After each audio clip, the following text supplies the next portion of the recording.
Alright, y'all, welcome to Apps Advice Corner. We're going to go over a couple things here real quick on the Reddit. I'm going to just go ahead and steal from the internet because it's easy.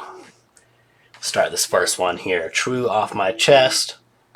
My son saw his father hit me. He smacked me in the car while our son was in the back seat. I've been hit harder, but he's never done it in front of him. He stayed calm because I didn't want to alarm my son more. He stayed in the car while our son and I went into the store. He didn't say anything about it until he was trying on a coat. I asked him if he liked it, and he looked at me and said, I hate him. When I'm older, I'll kill him, I promise. Oh, dog, your son's got the makings of a serial killer because of the things that he's seeing at home, so you probably need to get out of that situation. I tried to comfort him, and he hugged me back, but said, You think I'm still a baby? How old is this kid? That's what I want to know. Something switched inside of me. To see that anger or sadness in my child was heartbreaking. I don't want this for him. I'm going to give you a little hint. If you stick around, that's what's going to happen. Eventually, that kid's probably going to stab him with a knife or some kind of crazy stuff. If you have guns in the house, you probably want to lock those up. But overall, you probably just want to get out of the situation altogether. Bad situation. Don't know what your situation is, but you should leave. Let's see what other people say. There we go. Please leave. If not for yourself, for your son. This has already impacted him. Will continue to impact him in his relationships in the future. Yeah, it's going to be some deep-seated hatred probably for other dudes. Then she says, I will because I love my son, blah, blah, blah, blah, blah. Please do not tell your partner you're planning to leave. That could be very dangerous. It is very dangerous. Get help from a trusted person who won't blah, blah, blah, blah, blah, blah. You should just pack your stuff, drain your bank accounts, and bounce like in the dead of night and not tell anybody where you're going, what you're doing. Nobody. Anybody. Except for maybe your family if you trust them. But if it was me, dog, I'd be out. Quicker than a heartbeat. Well, there's my take on that one. Next one. Whew, okay. My partner gave me an ultimatum because of my parents. It says, hello, I would like to start by saying that English is not my native language. If there's a mistake, I hope you can understand. My parents constantly treat me like a little girl. They don't allow me to go shopping or let me go alone to travel by bus. And if I go out with my partner, it has to be before a specific time or they insult me. That's a red flag. Also, my boyfriend's family are so amazing. I feel for the first time that I can have a home, but my mother constantly just tells me that they really hate me and that she can't understand how anyone can put up with me. Your mother's toxic as hell. This is like classic abuse / controlling / narcissistic behavior. You gotta get out of there. My boyfriend gave me an ultimatum saying that if I keep allowing them to meddle in our lives too much, he's gonna end the relationship. Yeah, no grown dude wants to be told what to do by your crappy parents who honestly don't care about you if that's what your mother's saying about you. That's horrible. No parent should say that about their child.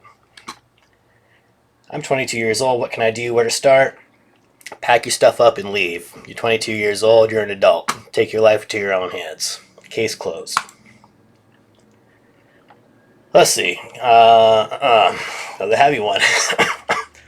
Husband making jokes about how he likes him petite, and I may regret my decision to bite back. Excuse the pun. I've always been a small person. I'm 5'3", usually about 43 kg. We'll see how much that is. Let's bring up the old calculator here. 2.2 times 43. Holy crap, you're only 94.6 pounds.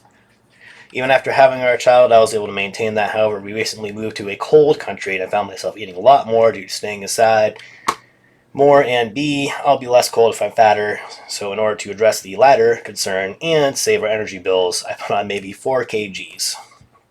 4 kgs. I'm horrible at math. Plus the 90 or so pounds. So what, you're at 98 pounds? It's still nothing, approximately. Since the weight gain, he started making comments. The first 2 were jokes. I'm just going to stop you here. If you don't like it, just tell him stop. Period. Stand up for yourself. Like I said, something about the size of his ship small, and he said, well, you know I like them petite. The next we were buying clothes, I'm pretty sure you were thinking the next thing. We were buying clothes, and he was like, you're a size 6, yeah? Or, dog, who cares? I don't even know what a size 6 is, to be honest. If he knows what a size 6 is, you got issues. So being my usual CBF self, don't know what that is. Maybe pleaser? pleasing personality, sounds like. I didn't say anything until today when he suggested I do some star jumps to keep warm. I pressed him saying, "Are you suggesting I need to exercise?" And he laughed saying it wouldn't hurt. Now I snapped kind of in a lighthearted way and said, "Listen, I get it you like me petite, but I like Alexander Skarsgård in Northman." This is the part where you fire back, huh? "Are you going to sort yourself out to be like him? Good on you." He has always been underweight, skinny, which is not my usual type, but I never complained. Now he's doing push-ups, and it looks like I'm going to have to start getting on top of my star jumps. I am fuming. How does a 4 to 5 kg even make a difference? It doesn't. I guess on my small frame it does, but I'm still upset about this. Went through a massive illness with anxiety and was hospitalized for malnutrition, so if anything, should be happy. Blah, blah, blah, blah, blah. She's upset. Here's the deal. If dude cares, tell him it's wrong and knock it off. And if he doesn't knock it off, leave. Case closed. Is my boyfriend gay or just the biggest asshole? I'm in a 2 years relationship that seems to be going a serious way. Exchange rings. I say that's pretty serious. We used to go to the same school, and we were friends before becoming partners. At the beginning of a relationship was kind of romantic, but now it seems he, 29, takes me for granted. That's kind of par for the course unless you guys keep up with each other. Although the things went smoothly in the beginning, a week ago I discovered the most concerning thing about him when he forgot his phone at my house. I'm going to say at your house. Despite not finding anything suspicious on Instagram or Facebook with female users, when I checked his phone contacts, I found some very suspicious contacts with emojis instead of names. While searching to find a source of his combos, I stepped into Viber. I don't even know what Viber is, so I'm sure some of y'all do and you're laughing at me right now. Let's search Google for Viber. Free and secure calls. Okay, so secure messaging app. Sketch. There at first nothing seemed to be wrong, but just because I was curious, I checked one of his convos with a contact who was clearly a male. But then my world crumbled, in all caps. As I scrolled up and I started to read some very suspicious text between them, excuse me, my boyfriend and him, it escalated into sexting. Alright, full stop. This dude's having a freaking affair.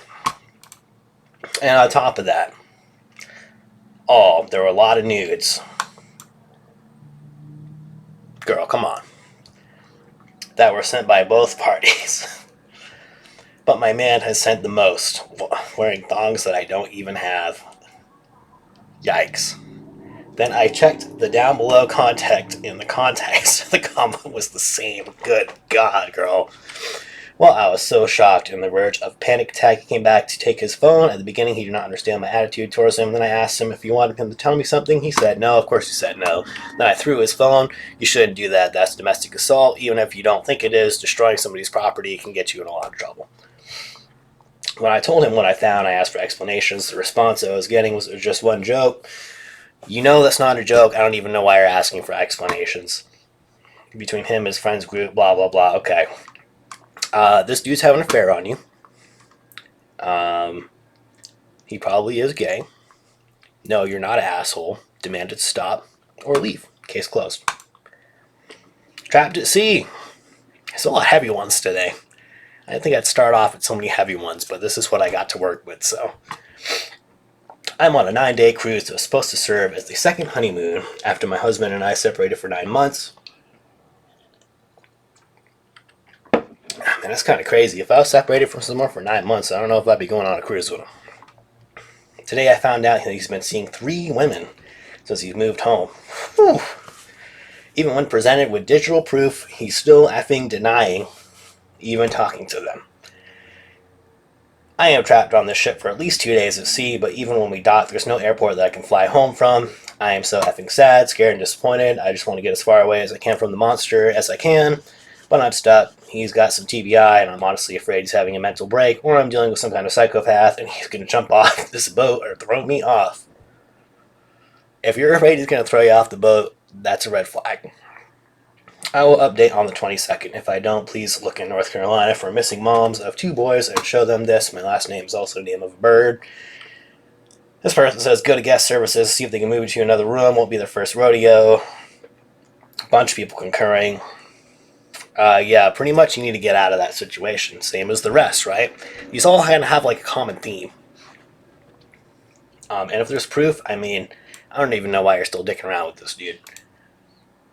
Talk to the staff, get out of the situation, and again, just reinforcing, if you have digital proof, tell them to knock it off or you're gone. Case closed. Ooh, here's another one that's heavy. My girlfriend's mom will not give me her blessings until I ask the man who essayed my girlfriend, should I care? Yes, you should. But not for the reasons you think. But let's read through it. My girlfriend and I have been dating for over a year and has tons of trauma from her stepfather. Her stepfather essayed her multiple times from 14 to 17. Her mom is suffering from a rare form of cancer and does not have much longer, and I wanted to get her blessing before then. Also, because of her cancer, my girlfriend never felt comfortable telling her mom about the assault. I asked her mother for her blessing last night, and all was well, until I got a call today from her mother and stepfather saying they revoke their blessing. Guess what, dog? You're 22. How old is she? Oh, it doesn't say here, does it? Since I did ask step douche to maintain the peace, I just said sorry and hung up. But I will not ask this man for his blessing. I'm not sure where to go from here. If you all are adults, you don't need their blessing. Newsflash, this is the 21st century, dog. This isn't the middle of Afghanistan where I gotta trade 5 goats for your daughter or what have you. And it's pretty clear that her stepfather and her stepmother are pretty horrible people. If the stepmother is still around after all that happened, good God, man. I would just not even deal with it. I'll just tell them, look, it doesn't matter. It's going to happen one way or the other. So you can either get on board or you can get lost.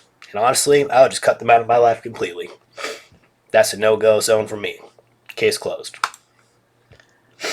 Let's see. Here's another heavy one. Girlfriend went through my phone and saw the pornog. Now she doesn't want me anymore, question mark. So she saw that I had the key in my history and got really upset, which I'm pretty sure if you looked at a lot of these histories, would probably be in there. You're not the only one in this situation. I explained to her that it has nothing to do with her and the sex with her is amazing, but she wouldn't have it. She thinks it's rude and it's her job to make me feel good. I could understand from that point of view. She doesn't understand why I watch other girls and get blah, blah, blah. You can read that part yourself. I'm trying to keep it PG somewhat. I tried to explain to her it's just who I am sexually as a person and it's me exploring my fantasies and just having fun. Nothing wrong with that. But still, she is so angry. She's coming over tonight to talk and I think she wants to end things. I'm confused and a bit hurt. What's the best move here? Man, you already answered it yourself. I mean, not really, but it's already answered up here, right? What's the best move here? If you care about her and she doesn't want you to watch porn, stop watching porn. It's that easy. Blah, blah, blah, blah. She's the coolest girl I've ever been with. If she's the coolest girl you ever been with, do what you gotta do. And I'd really regret losing her. However, it makes me feel weird that she's angry with me about just being a sexual person. I believe masturbation in her private is completely normal. It is pretty much normal. Humans have been doing it since the dawn of time, whether people want to admit it or not. And a part of somebody's sexuality. Help, please. Thank you all. Have a lovely day.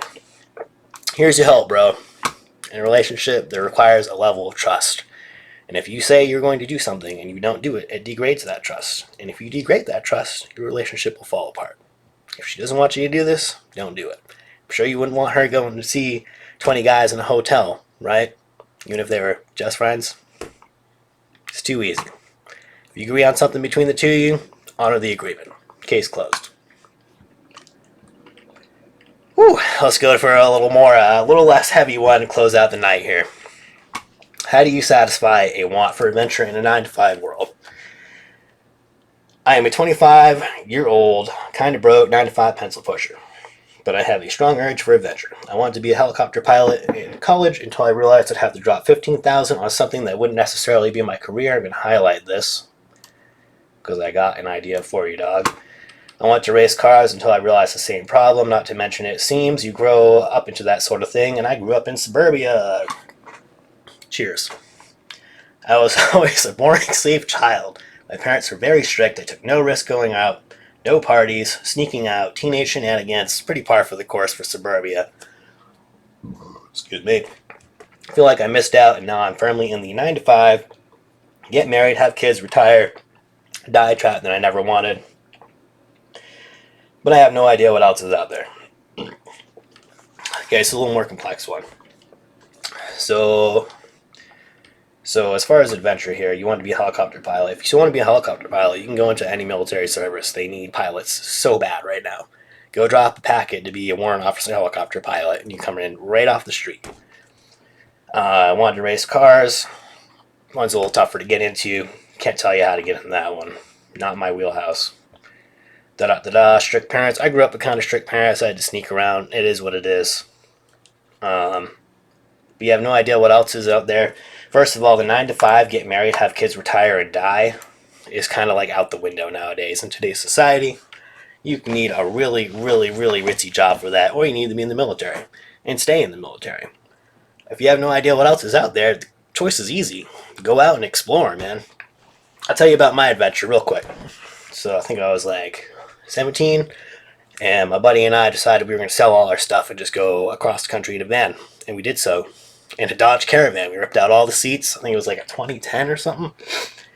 Went all the way down to Florida, had a great time, partied, drove up to Montana, had a great time for like 2 or 3 more months, partied it up, got old, came back, van broke down in North Dakota. We had to get a bus ticket all the way back to Ohio and all the way back to New Hampshire, which is where I'm originally from.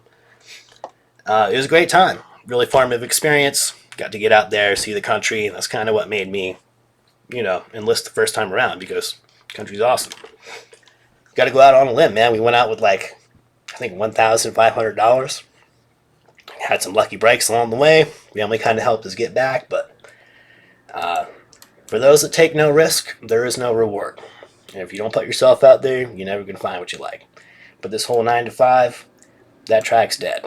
You don't have to do anything you don't want to do. It's your life. Take control of your life and move out. Anyways, that's all I got for you guys today. I will see y'all later, and y'all have a great one.